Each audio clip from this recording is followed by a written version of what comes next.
En este vídeo vaig a parlar-te de la música religiosa i, evidentment, d'aquesta sí que tenim molts documents, perquè les esglésies, els monestirs on vivien els monjos, els convents on vivien les monges i el mateix Vaticà foren els verdaders focus culturals durant l'edat mitjana.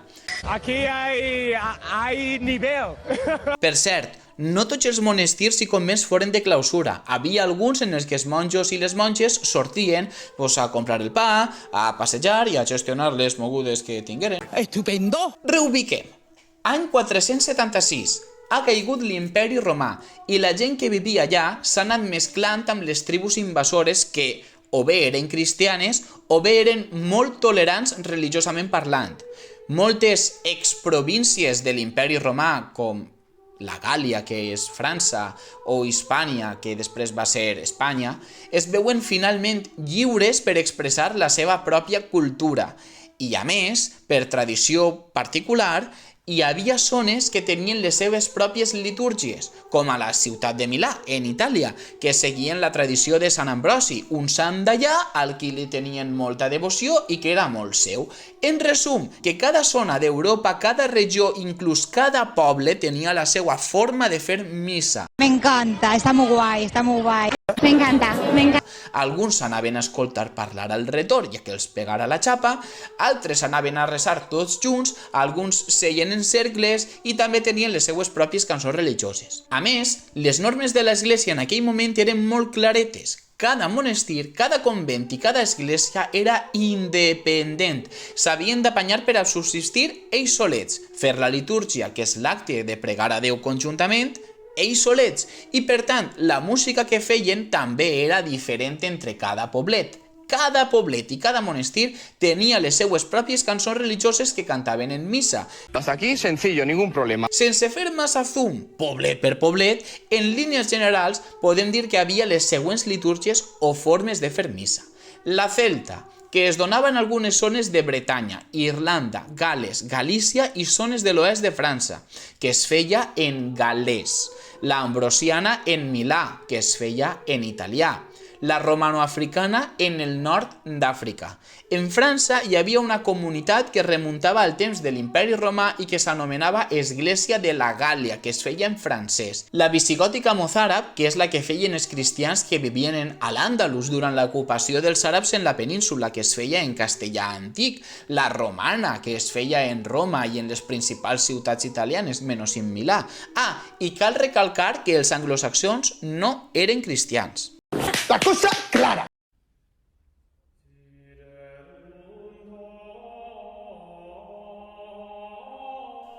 Aquesta situació tan diversa es va mantenir uns anyets, fins que Gregori el Gran, un dels papes més importants de la història, va decidir crear una litúrgia única, feta en llatí i estesa en tota Europa, que creara un sentiment d'unitat en tota la cristiandat. Doncs, per exemple, començava la missa amb un salut, es llegien uns passatges de la Bíblia i en el punt més important, el momentazo, era una combinació entre un cànon romà, que era una espècie de declamat en llatí, que anem ara a escoltar en castellà, la perfecta espiritual y digna de ti, que se convierta para nosotros en el cuerpo y la sangre de tu... Resar el Pare Nostre, l'oració que en teoria Jesús li va dir als apòstols, i la comunió, que és prendre un tros de pa o ull per ull, una neula i un glob de vi que representen el cos i la sang de Jesús. I va assignar a cada part de la missa alguns cants que li agradaven i, com ell era de Roma, va triar cants romans. Això vol dir que en cada poblet deixaren de cantar les seues cançons? No, però sumaren els cants que havia manat el papa. Ara bé, segur que has sentit l'expressió cant gregorià alguna vegada, no? Se suposa que el cant gregorià el va composar Gregori i per això porta el seu nom? No. Resulta que Carlemany, el rei dels francs que va néixer en el 570, 2 segles després de Gregori, tenia mitificat l'imperi romà d'Occident en la seva religió cristiana com a religió oficial i volia tornar als vells temps de l'imperi i convertir-se ell en l'emperador. Volia crear una unitat cristiana encara més forta que la de Gregori i va prendre un cant romà conegut per tradició oral, el que cantaven la gent major, i va pensar que aquests cants els havia composat Gregori.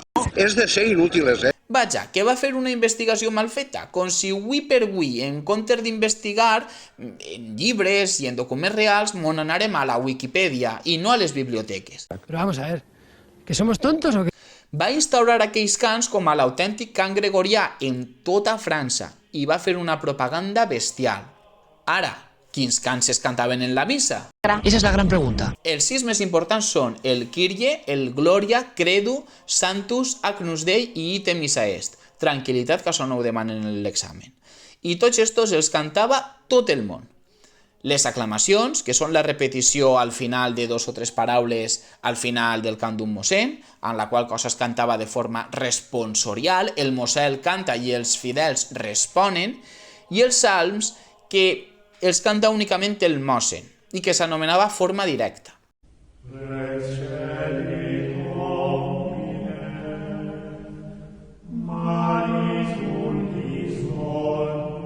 No sé si t'has fixat, però tota aquesta música que has escoltat és monòdica. Això significa que té una melodia. No hi ha acompanyament amb instruments, ni notes llargues, greus, ni res.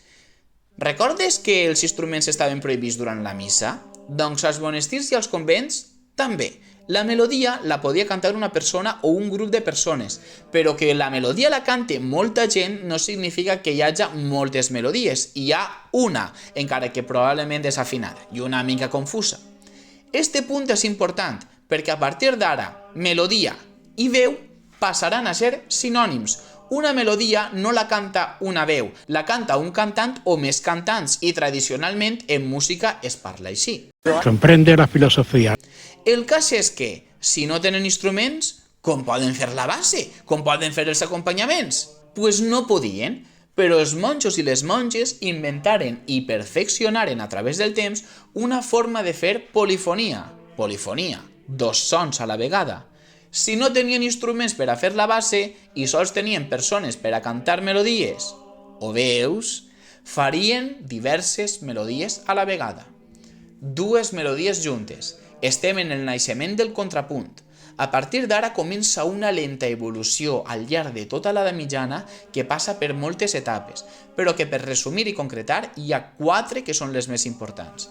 El primer pas d'evolució s'anomena orgànum paral·lel, que consistia en que 2 veus canviaven de síl·laba de forma simultània i tenien el mateix contorn melòdic. Una era més greu i l'altra era més aguda, i estaven normalment a distància de quarta, i les melodies que es conserven del passat tendeixen a ser tranquil·les i molt lentes.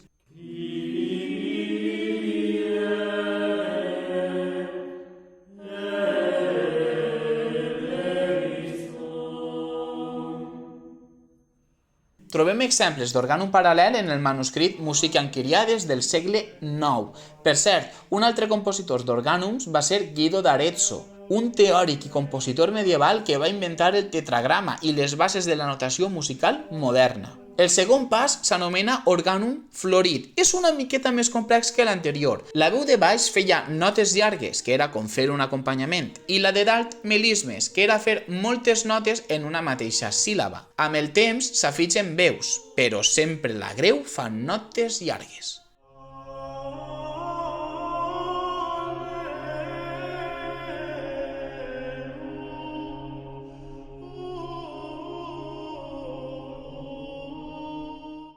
Trobem exemples d'això en el manuscrit de Santiago de Compostela i en el de Sant Marcial de Limoges, però el millor compositor d'orgànums va ser Leonín, el compositor de la Catedral de Notre Dame. Una sèrie de compositors es fliparen i volgueren enredar més el nus i crearen el discantus, que ja va suposar un grau de complexitat evident. I no massa cors ni monjos eren capaços de cantar això bé. Consistia en 2 veus que es movien i que no compartien ritme. El compositor no pensava de forma vertical, sinó que s'inventaven patrons melòdics i rítmics per separat, pensant únicament que la melodia que li agradara, que sonara bé, i després es posaven a sonar tots junts, quedés com quedés. Una mica arriscat, no? Mira. Bueno, però és que no tenien més possibilitats. D'este estil destaca sobretot Perotin, un altre compositor de la Catedral de Notre Dame de París. Clar, aquestes coses es feien en la capital del món. Els altres poblets això no ho podien fer. Com que allò de fer diverses veus no era viable, va arribar l'últim estat d'evolució, el conductus, que consistia en conduir diverses veus rítmicament molt semblants.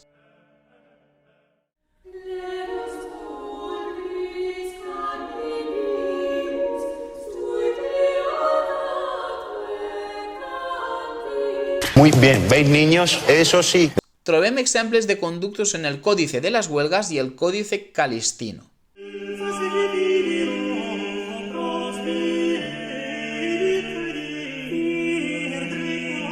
Rememorem.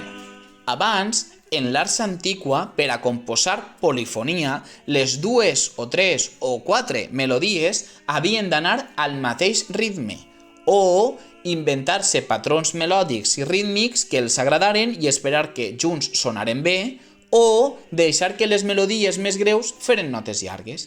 Clar, això limitava molt les possibilitats creatives, i la culpa de tot la té el ritme. El ritme, quan no sàpigues per què una cosa no quadra en música, tira-li la culpa a qui toca la bateria. Normalment encertaràs. Sí, tienes razón.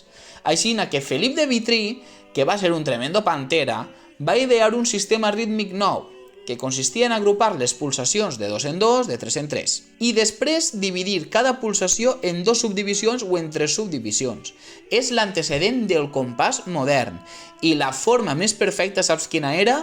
3 agrupacions amb 3 subdivisions, perquè el nombre 3 està molt associat a Déu en la religió cristiana.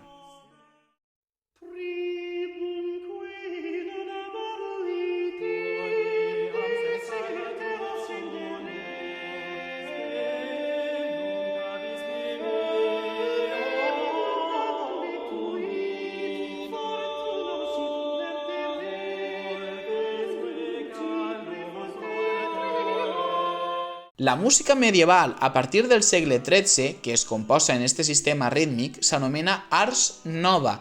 El mateix Felip de Vitry li va posar aquell nom i va anomenar tota la música anterior ars antiqua, la que he explicat en la part anterior del vídeo. Obres importants de l'art nova són el Roman de Fauvel, les obres de Guillaume de Machaut i de Felip de Vitry i la Missa de Barcelona. Algunes les tens en els links i fes el favor d'anar a veure-les. No hace falta decir nada más.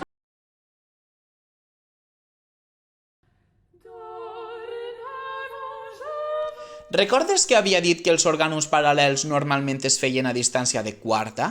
Aquest interval té en gran part la culpa de que la música d'aquesta època soni tan medieval, antiga, arcaica.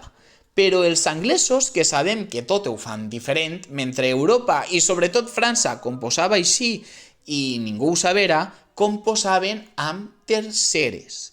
Escolteu este Gimel, que és un canvesó anglès, que és com un orgànum però fet en terceres. És una sonoritat més fresca, anglesa, és diferent i és vital per entendre la música de la següent etapa de la història, el Renaixement. Ànim per estudiar i segur que l'examen anirà molt bé.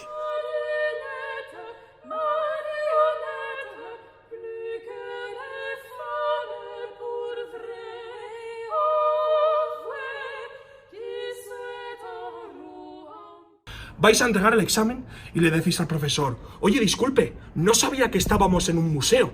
Y él os dirá: claro que no estamos en un museo. A lo que vosotros respondéis: entonces, ¿qué hacen estas dos obras de arte aquí?